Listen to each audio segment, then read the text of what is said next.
Da bi on, meni nije ništa rekao, cijelu predstavu mi nije ništa rekao.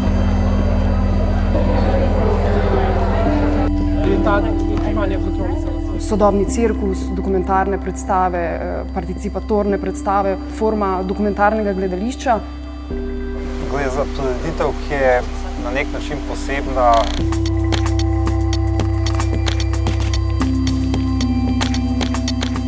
Ne parazitiraš bodisi na znanih imenih ali pa všečnih osebinah, način, s katerim bi pravzaprav osmišljeval lasten obstoj.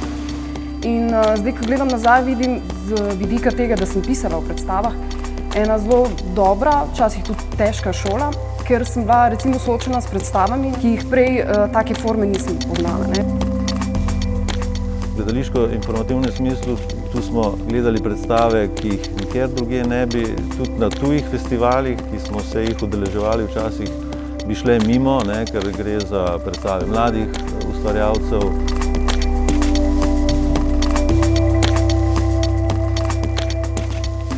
Imaš lahko pravzaprav neko znano ime, v bistvu uveljavljeno v evropskem merilu, postavljeno v povsem enak kontekst kot prvenec enega mladega umetnika, ki je dolg 15 minut.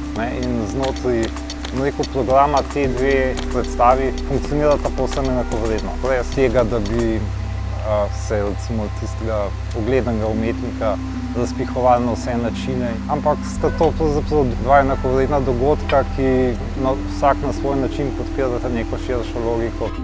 But I began to feel ashamed of making art.